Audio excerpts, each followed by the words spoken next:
In the name of Allah, the most compassionate, the most merciful, and may the peace and blessing of Allah be upon His last and beloved Messenger Muhammad, and may the peace and blessing of Allah be upon you all. The title of this video is Examples from the Quran, the example of the camel. Now, Allah God Almighty in the Quran urges us to ponder and reflect how He created the camels. Where Allah states in the Quran in chapter 88 verse 17 the following: do they not look at the camels, how they are created? This is a translation of, as I said, verse 17 of chapter 88 of the Quran. So here Allah Almighty urges us to ponder and reflect how He created the camel. Now, Allah Almighty in the Quran urges us to ponder upon His creation. For example, it's mentioned in the Quran the bees, the spider, the camel. Now, why Allah God Almighty directs us to ponder upon these creatures? Because Allah God Almighty wants a believer to be the teacher of others and not the one on the receiving end. And when a believer, as you will see in this episode, when he ponders and reflects upon these creatures of Allah God Almighty, he learns engineering and a lot of knowledge from how Allah God Almighty designed and created these creatures. And that gives him a lot of new discoveries and advances in technology and all kind of branches of knowledge. So if we ponder now upon the camel and how Allah created these creatures. Now I will concentrate here, as you can see on the screen, on one kind of observation about the design of Allah Almighty for the camels. You can see that a camel has a lot of mass in the upper part of his body. So if you look at the body of the camel and say, let's think about it, that there is a lot of mass in the upper region, upper part of his body. But we notice that the base, the legs of the camel, they are small in area. They have a small cross-sectional area. So we have a big mass and it's on a small foundation. Now this is very interesting to note. Why? Because if we think about how humans, they design building structures, we see that if a structure has, as you can see on the screen, if a structure has a lot of mass, a lot of weight, then they put a big foundation and columns and pillars having a large cross-sectional area. And they do that because when they increase the area of the foundation, they reduce the stress on that foundation, and thus they reduce the risk of fracturing and failure of this foundation, and thus they reduce the risk of collapsing of the building. But we see that in the camel there is another level of engineering, a different level, far superior to the engineering of people. Whereas we have a big mass and it's supported by a small foundation, a foundation having a small cross-section area. Now this is the design of Allah Almighty, and it's perfect and it's working. And so let's think about this kind of different level of engineering, superior level. Now how can a large mass be supported on a small foundation? Now the only explanation for this is that there should be a mechanism, a way that the weight of this large mass is not fully transferred to the base. Once again, the only explanation for this is that the weight from this large mass at the upper region of the camel is not fully transferred to the base, which means that the base is seeing a small fraction of the weight of this upper kind of body mass.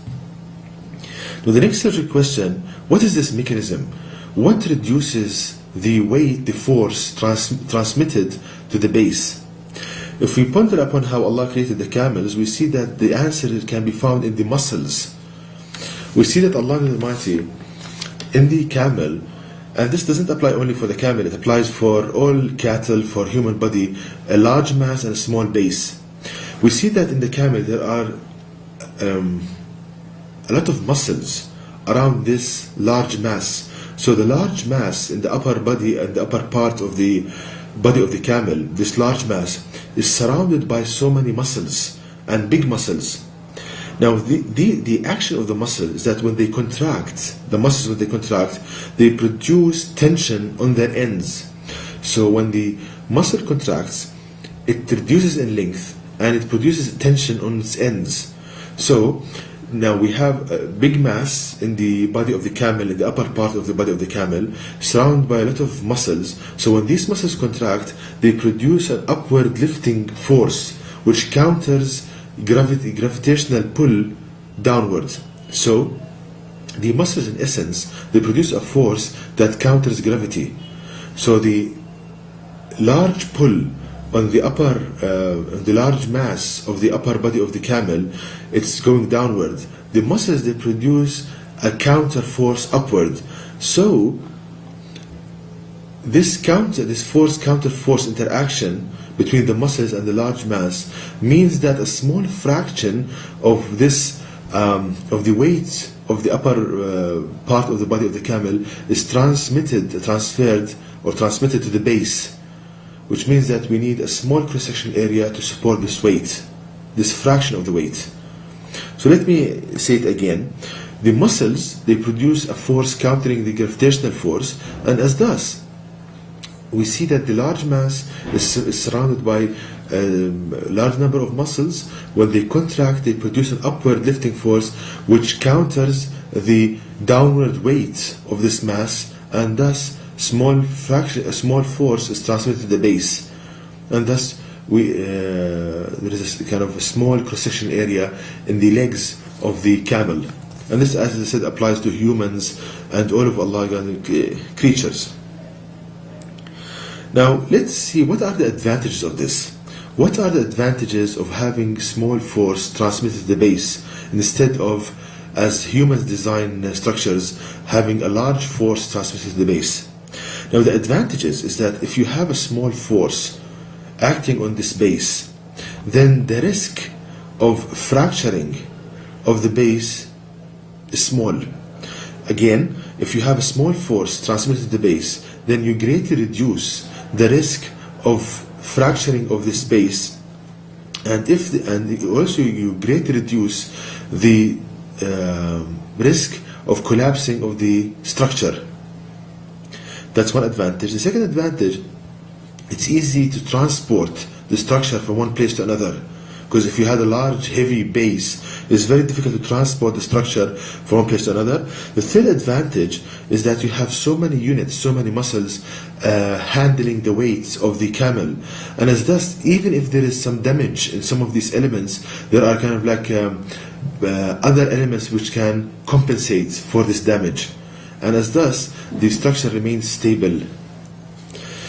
So this is from pondering upon the camel as Allah Almighty urges us in the Quran.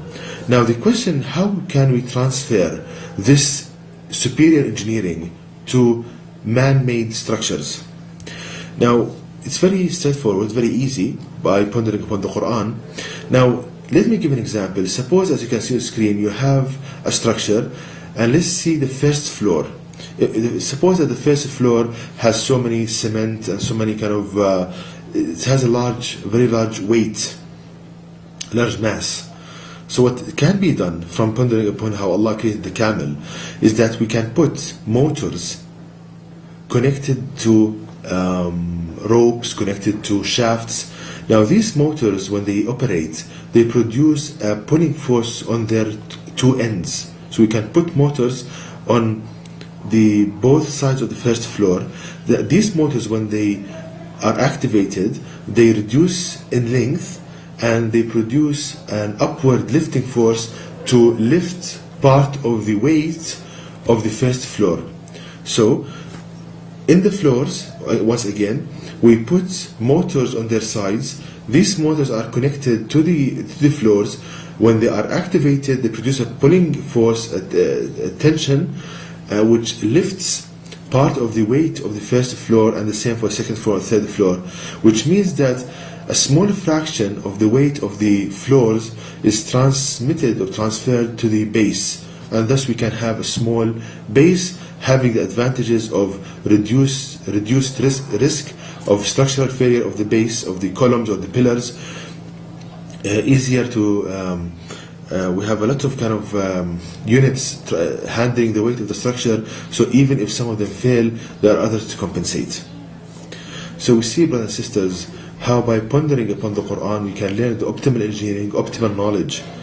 And as I said, Allah the Almighty teaches us this such that the believer will be a teacher of others, and also the non-Muslim would be attracted to the Quran and the guidance of Allah the Almighty from this, because Allah the Almighty wants to guide people. He wants mercy for them. And people who, non-Muslims, they love knowledge. So when they see this knowledge from the Quran, this superior kind of knowledge, they will be attracted to the book, to the Quran, and they will want to learn more, and that would be a way for them to be guided to the message of Allah the Almighty contained in the last revelation to people, the Quran. And to know more details about this topic, please visit my website at www.quran-miracle.com, and you can email me at zaidquran@yahoo.com, and may the peace and blessing of Allah be upon you all.